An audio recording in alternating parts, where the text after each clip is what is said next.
Hey everyone, welcome back to Pine Hollow Auto Diagnostics. Today we have an interesting oddball nightmare case study. Don't know how many parts one this will be, but they got towed up here all the way from close to Pittsburgh, I guess, a few hours away. And the guy, he's fixing it for another guy. He's a YouTube fan, and he told me the whole story, and I'll give you a brief rundown here. So this is a 2008 Saturn Astra with a 1.8 liter Ecotec engine. I think it's made in Belgium. Very oddball car. You don't see many of these at all on the road. I don't think I've ever seen one. So this is kind of a European GM thing. On the inside it looks like a Volkswagen. Even has the Volkswagen key with the pop-out blade. And as you can see, there's some frustration going on. Modules and more modules. Dang. So what's the history of the vehicle? Initially, the guy bought it, drove fine, it had a check engine light. Very interesting problem there. It was setting something for the camshaft correlation. They redid the timing. It was still setting that code. They found a reluctor ring on the camshaft was like off and then stuck. So they had to replace the camshaft. That problem was solved. Then they took it to the dealership to get a recall done on the driver's airbag. This thing right here. Well, after they got it back from the dealership, it drove out of there under its own power, and I think the check engine light came on. The guy said he read the codes and he couldn't talk to the engine computer. Well, I think before that check engine light was the NOx sensor code. They replaced or checked the NOx sensor. The wiring was fine. The sensor was fine. They replaced the engine computer, programmed that in, and then the vehicle drove fine. There's the new engine computer. Little guy sits right on top. And then I think check engine light came on again, and this is where the really weird stuff happened. He said he couldn't talk to the engine computer anymore. He tried disconnecting the battery, unhooked it, hooked it back in. Boom! That car was just locked out, dead. He couldn't talk to. He said the can was down or something. So we're starting from scratch. I am using a new scanner today, the Bosch ADS 525X, just because I've always wanted to play with one, and now's our chance. And then the launch couldn't even talk to this thing. It would not read the VIN. It was not in the GM, firmware, whatever. So this thing read the VIN, identified the vehicle correctly, did a full scan, and let's see what the DTCs are. In the engine, we have theft deterrent security code incorrect. By the way, it's a no crank, so that's a problem. Yes, current codes, theft deterrent system incorrect, environment identification, ambient air temp, air conditioning, don't really care. And then a whole bunch of history codes when the steering control module, the guy was working on it, he said that's the gateway for the network, so he suspected that was the problem. He bought 3 modules and installed them, one from a junkyard, 2 brand new GM, and he says they still no change, right? So let's go through the full codes list just to see what we're up against. Again, these theft deterrent security codes, that might be due to, the new computer being programmed or whatnot. We'll have to look those up, see what the proper protocol is to program transponder keys. Otherwise, we have some communication codes because, again, modules were unplugged, things were reset. So I'm tempted to just erase all these codes since the problem is present. Steering lock control module, this is interesting. No transponder key programmed, wrong transponder key, steering wheel, scroll wheel, blah, blah, blah. So we could put in the original module just to, you know, so we don't have to mess with this, because that one still probably works. And what else do we have here? Underhood electrical center, current codes, history codes, no comm, rear electrical center. We can talk to it. Again, I was given the information that they tried a new rear fuse electrical center because it was offline.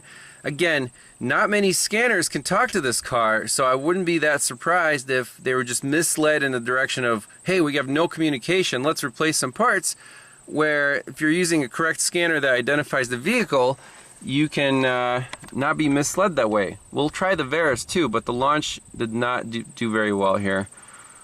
Again, a whole bunch of codes, instrument panel.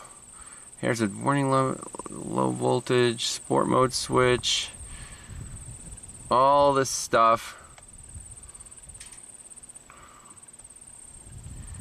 And then obviously we have the airbag unplugged, so we're going to set current codes for the driver's airbag.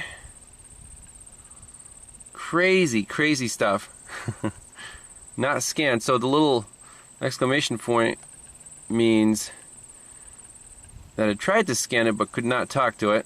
But anyways, let's say clear DTCs, clear and reread. So let's do that. Okay, so after clearing and rescanning, we still have the theft deterrent security code incorrect, theft deterrent system incorrect environment identification, those two, and we have one in the ABS, steering angle sensor not calibrated. That's fine. 4 in the steering column control module. Transponder key not programmed, wrong transponder key, steering angle sensor not calibrated. Steering wheel scroll wheel left circuit open because, hey, we're unplugged here. And underhood electrical center still says the B0158. We don't know exactly what that is, and that's not really helpful.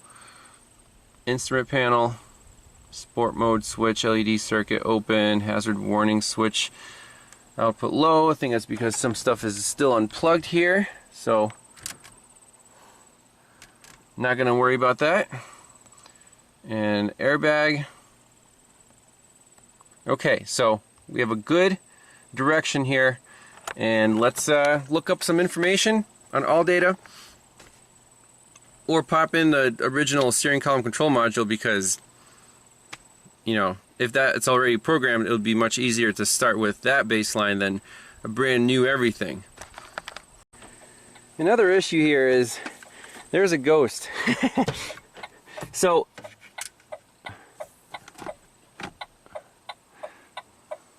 I'm just trying to play around with the lights. The battery's at 11.5. They should work.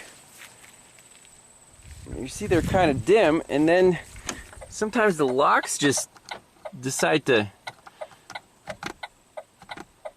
do whatever. You turn the lights on, you can hear the locks going like click click, click click, click click. Headlights are definitely not on. There's a relay clicking here. Again, it looks like is that a brand new fuse box? 07. Lights are on back here. License plate lights are on, yes.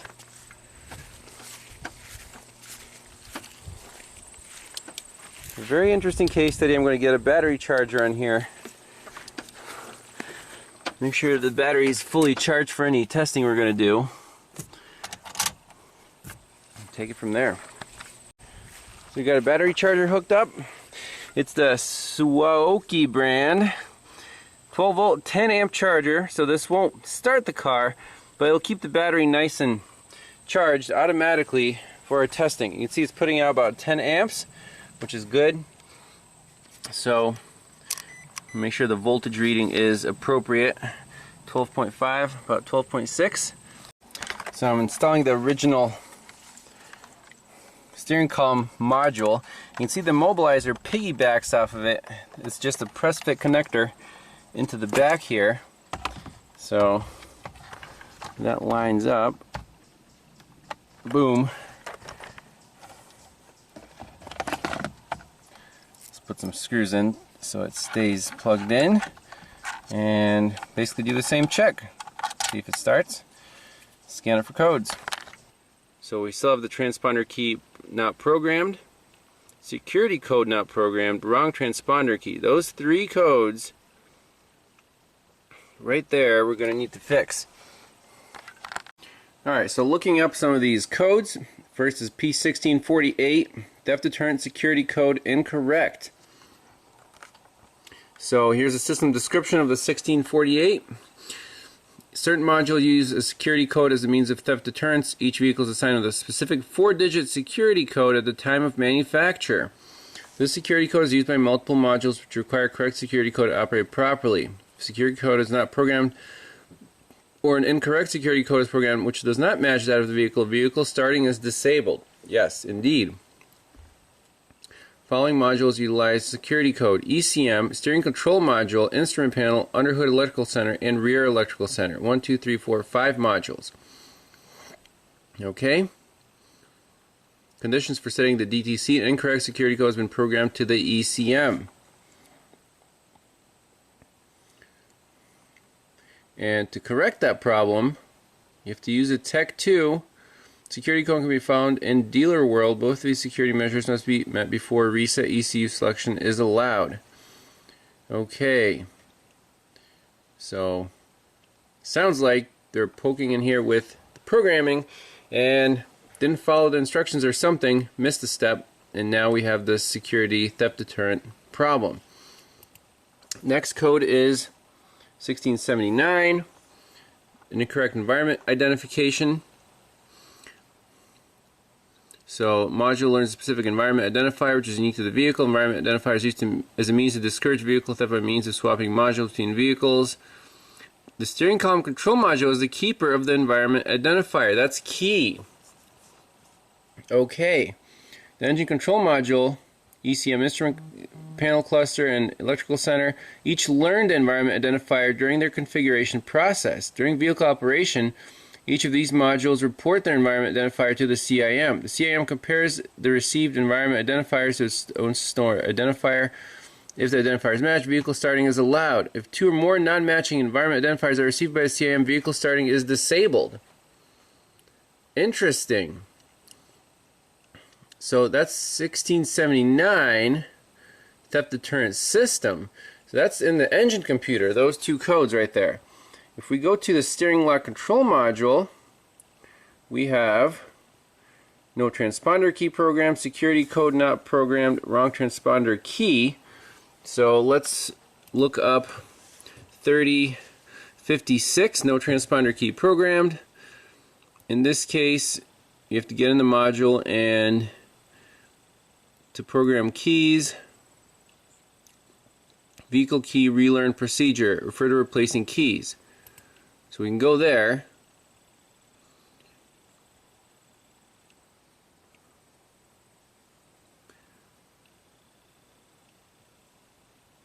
This procedure requires a security code be entered during step 4. The security code can be found in the VIS in the key code information menu under the IMMO code column. Accessing key code information requires special access. Not all individuals will have access. If you don't have access, refer to your service director or parts department. Okay. Now we do have this 4-digit code. The customer actually wrote it down for me, so that shouldn't be a problem there.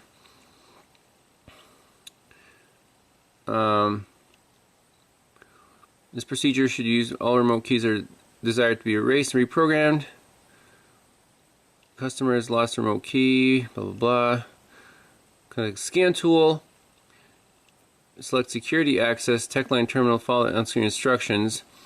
And then scan tool, navigate to programming selection of the CIM and do that. Program transponder remote key.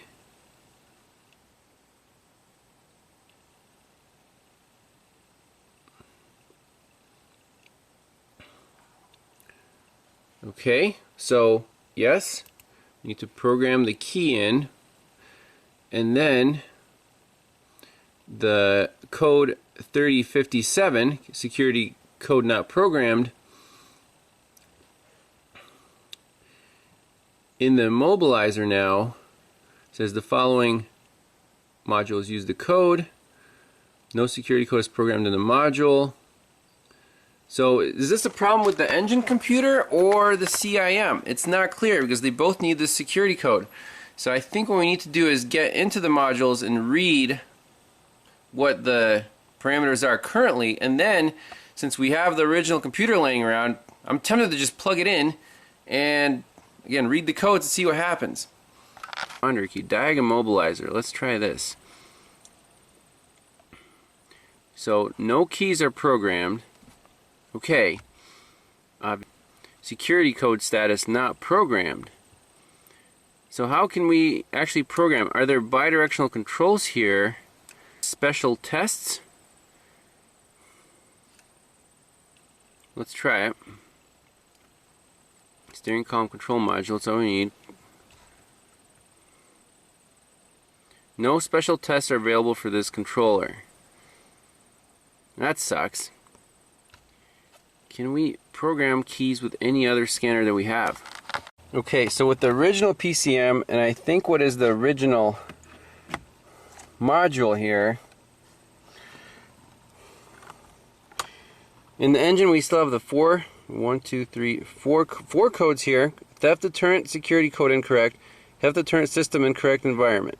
Those two, and steering column control module, the only code that we have is wrong transponder key. That's it. So let's try to take care of this 3055, see if we can program a key in. I have no idea if this may or may not work. So before jumping into programming and stuff, let's fix this bad ground, or suspected bad ground.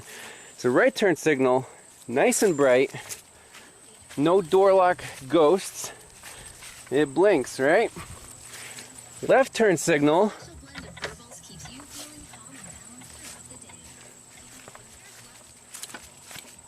you hear it. Sometimes that shuts off, sometimes it comes on. It's very dim. I'm suspecting there's a bad ground right here in the front left area, specifically this bulb. So let's try to get this bulb out. I don't know if it's easy to get to. They actually give you a little access cover right here. Very nice. And the bulb is, looks like this. European. Alright, so wiring diagram of the ground distribution, and if we focus in on turn signal lamp right front, that works well. So this path to ground seems to be good through G102. However, the left turn signal lamp, left front, is very dim because I think it's backfeeding, grounding through one of these other lamps or through the ground in the underhood fuse block. Hey, what an idea. So G101 is the suspect. How do we determine where G101 is? Right here's proof of the poor ground. With all the lights off, we have 0.46 volts. And I'm measuring on the ground of the marker light. That was the only accessible point. So if we turn the marker lights on, and next click, there we go, marker light is on, and on that wire now we have 1.3 volts. So marker lights are on, we're good. If we put on the right turn signal, we still have 1.5. That flashes brightly. We're good. As soon as we put on the left turn signal, we get the clicky. And look, if we had a scope, we're almost up to 11 volts. This is when the scope is very necessary. And if we turn the headlights on,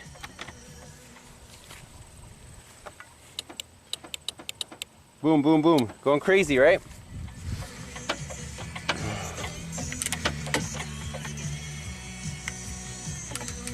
And why is it clicking and why are the headlights not turning on? Well, that's because this electrical center controls the headlights.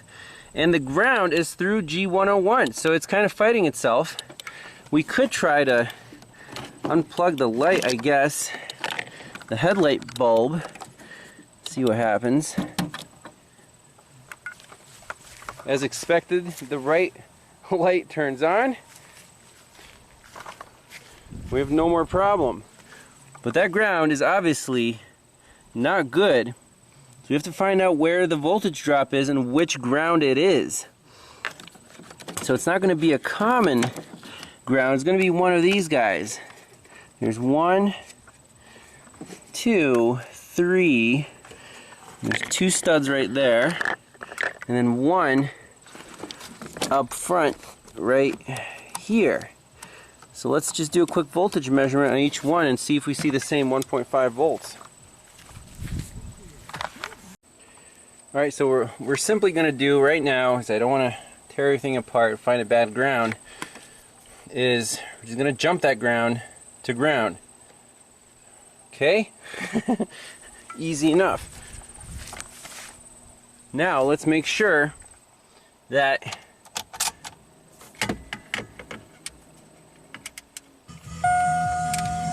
everything works as it should. Headlights work, marker lamps work, there's no clicking.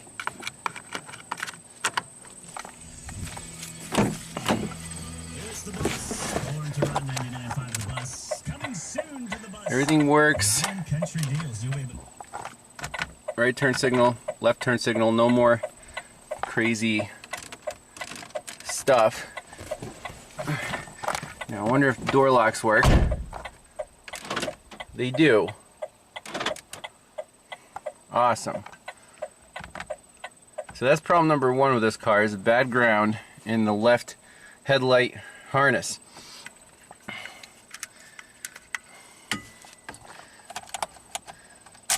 So now let's get to the fun part where we can safely program this vehicle, log in with the GM OEM software, get into that security code key, and hopefully figure this thing out and fix it.